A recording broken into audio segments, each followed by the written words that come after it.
Queridos estudiantes, primeramente vuelvo a pedirles disculpas por lo sucedido en la anterior clase respecto a la conexión del Zoom. Y como les prometí enviarles un audio por WhatsApp, pues aquí está lo prometido. Tristemente mi cámara se quemó, la cámara de mi computadora, y no puedo salir en la imagen, pero no quiere decir que no vamos a poder estudiar. De alguna manera voy a tratar de ayudar a explicar lo que les he puesto en estas diapositivas. Este contenido es nuestro primer contenido de la malla curricular del segundo trimestre. Lleva por título De la herencia colonial a la construcción de la nueva república. Para entrar a este tema que es la construcción de la nueva república, primero tenemos que conocer los antecedentes más cercanos e importantes antes del nacimiento a la libertad de nuestro país. Estos antecedentes se remontan a los gritos libertarios o movimientos de rebelión que estaban en contra de un proceso de colonización que se había instaurado desde la llegada de Cristóbal Colón. Una colonia que nos sometía, que estaba despojando nuestra riqueza y que estaba netamente dirigido por el rey y para el rey en España. Y quienes la materializaban eran los españoles en nuestros territorios. A este sistema colonizador se le oponían todos los pueblos, en algunos casos de manera pacífica. Por ejemplo, se conoce que habían indígenas que dejaban de trabajar a costa de sus propias vidas. En otras ocasiones los indígenas preferían asesinar a sus hijos y luego suicidarse. Era una forma de oponerse al trabajo del colonizador. Pero también en otras ocasiones los indígenas alzaban las armas, como lo hizo Tomás Catari en 1770 y 1780, que lideró durante 10 años movimientos de rebelión en contra de los españoles. Su área de lucha de este señor era la región de Potosí y Chuquisaca, por ser ciudades claves del manejo económico y judicial del Alto Perú. Paralelamente a esta rebelión, en el Perú se levantaba también en armas otro líder indígena. Este señor se llamaba Túpac Amaru. Y ya en nuestro contexto, en 1781, cuando digo nuestro contexto, hablo de nuevo otra vez en nuestro territorio, aparece otro rebelde indígena cercando la paz. Este indígena era Túpac Katari, apoyado por su esposa Bartolina Sisa.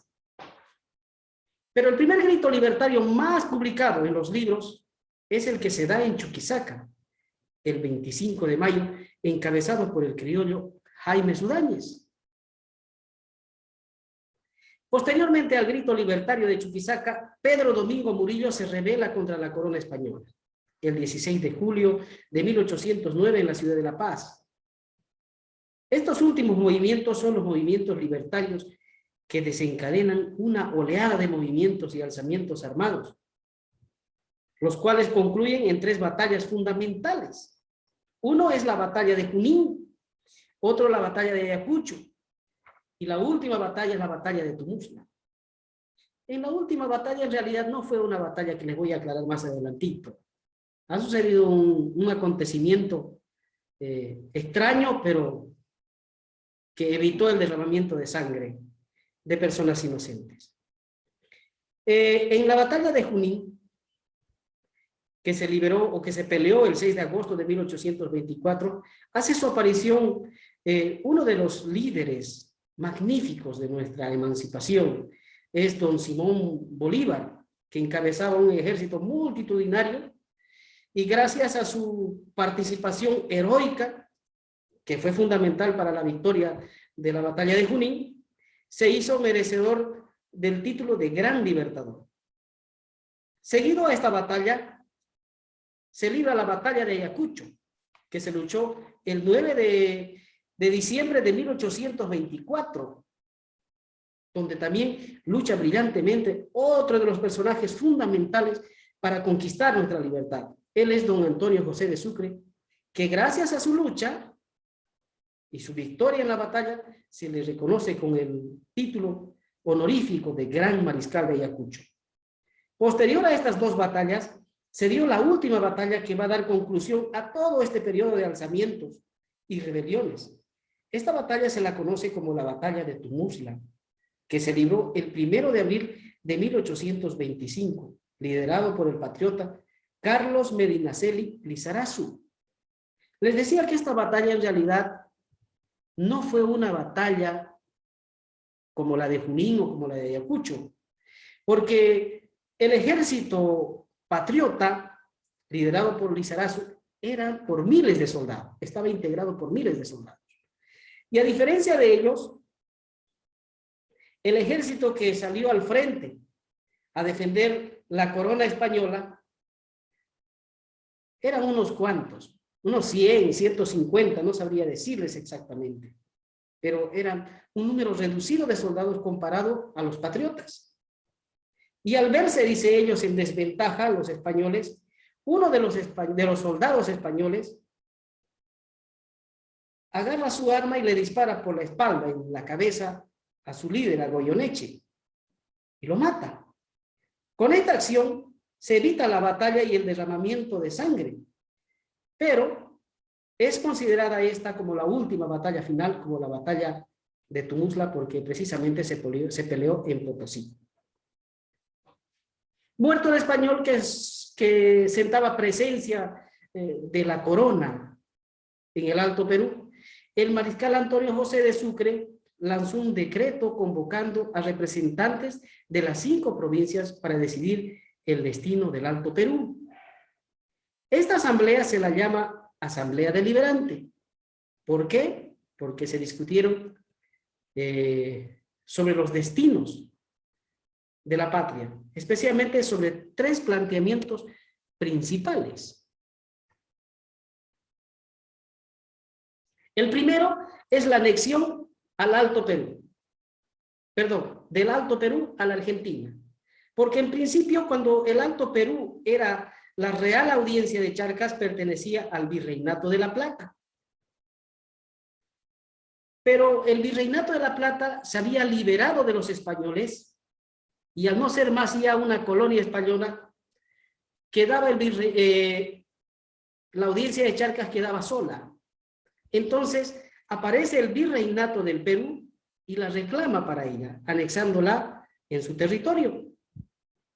Entonces, en la Asamblea Deliberante había un grupo de personas que quería anexarlo a la Argentina, pero seguramente aquellas personas encontraron también oposición en la Asamblea Deliberante, quienes decían, ¿cómo nos vamos a anexar a la Argentina? Siendo que la Argentina, para empezar, en la mayoría de los casos son descendientes italianos. Hay gente muy distinta a nosotros que no nos va a dar mucha importancia. ¿Por qué no nos unimos a los peruanos? El siguiente planteamiento fue la anexión de la Audiencia de Charcas, que ahora ya se llamaría el Alto Perú, al Perú. Pero también habían voces que seguramente decían, en el Perú, bueno, el Perú está integrado por mayoría de gente quechua y aymara, y Bolivia también. Y si nos unimos, ellos se van a unir también. Y en algún momento de repente nos reclaman la unificación de su territorio de ellos, de aymaras y quechuas, y podrían levantarse en contra de nosotros. Mejor, ¿por qué no nos independizamos? Y esta última propuesta de independizarse fue la que se aprobó por absoluta mayoría. Dentro de las conclusiones de la Asamblea Deliberante, se resolvió que el Alto Perú sea independiente y se llame República de Bolívar, en honor al libertador Simón Bolívar. Pero dice que este nombre cambió en la misma asamblea, a pedido de un cura, que en ese momento era asambleísta porque era diputado de La Paz, de Potosí, perdón. Y que había dicho, si de Rómulo salió Roma, de Bolívar, Bolivia. De este modo, la República Naciente de Bolívar cambió inmediatamente de nombre y se llamó desde entonces Bolivia. Continuando con las conclusiones de la asamblea, también se resolvió que la capital de Bolivia sea la ciudad de La Plata, con el nombre de Sucre, en honor al gran mariscal de Ayacucho. También se decretó nombrar padre y protector de la patria a Simón Bolívar. Y se lo hizo primer presidente de Bolivia.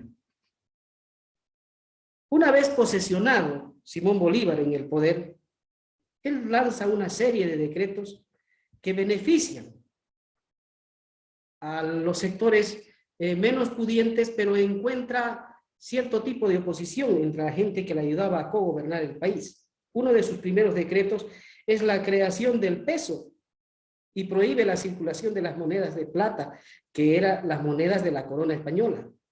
También decretó la creación de los símbolos patrios, el escudo y la bandera nacional.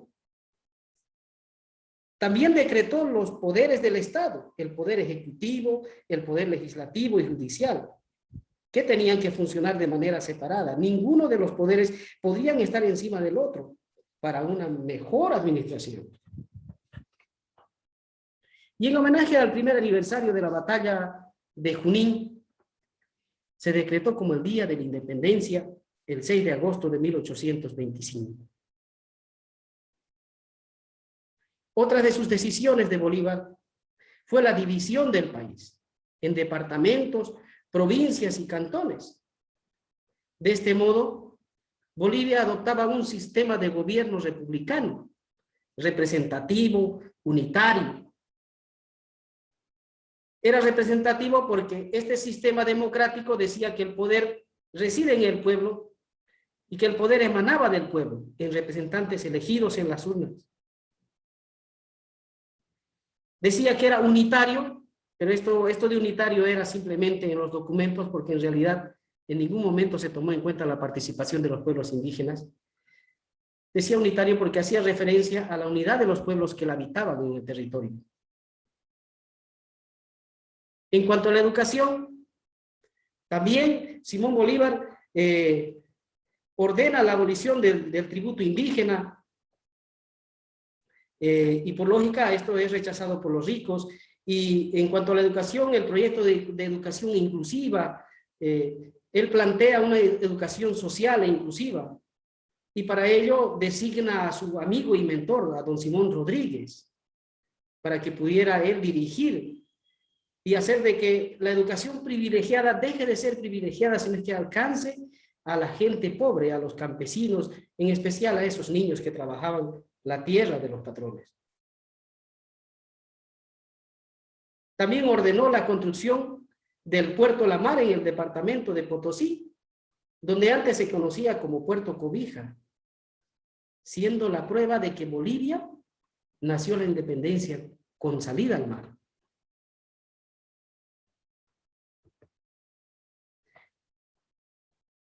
Si ustedes se fijan en esta imagen, tenemos un mapa bastante amplio de Bolivia. Aquí el departamento más grande en este mapa, que se ve prácticamente en la orilla del Océano Pacífico, es Potosí. Este mapa va a cambiar más adelante por una serie de sucesos históricos que ha sucedido. Cuando Bolivia nació a la vida independiente, nació con una extensión territorial de 2.363.769 kilómetros cuadrados, con 5 provincias inicialmente, pero más adelante se crean otras provincias que se convierten en departamentos. Estas 5 provincias son La Paz, Chuquisaca, Cochabamba, Potosí y Santa Cruz. Luego, el presidente Simón Bolívar hace un decreto supremo con lo que a estas provincias las eleva a rango de departamentos en el año 1826. Posterior a ello, otros gobiernos subsecuentes, amparados en esta ley de este decreto, del decreto supremo de 1826, en el año 1831 se crea el departamento de Tarija. Luego el presidente José Manuel Pando en el año 1841 crea el departamento de Pando, y el departamento más joven creado en Bolivia viene a ser el departamento del Beni en el año 1938.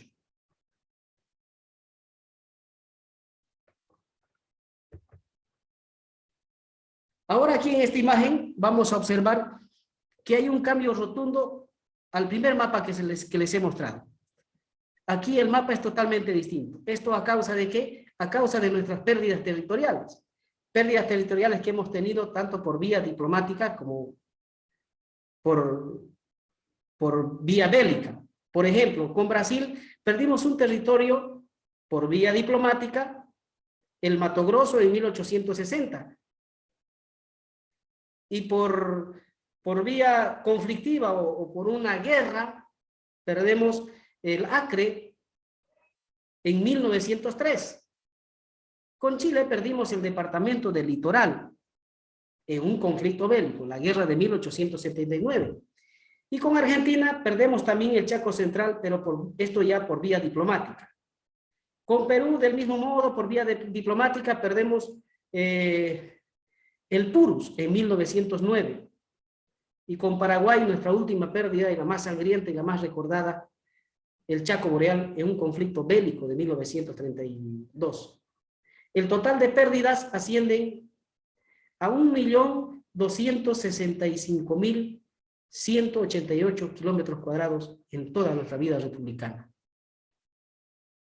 Lamentablemente, nuestros gobiernos subsecuentes después de Simón Bolívar, lo único que han buscado es sus intereses personales, defender a su gente, pero no se han preocupado por modernizar nuestro Estado. Y esto nos llevó a esta situación. En el próximo contenido vamos a hablar de la economía durante el siglo XIX de la República Naciente de Bolivia. Muchas gracias, joven. A continuación, tenemos un cuestionario para resolverlo. Este cuestionario, por favor, háganlo en sus cuadernos. De este cuestionario se va a evaluar. Muchas gracias, jóvenes.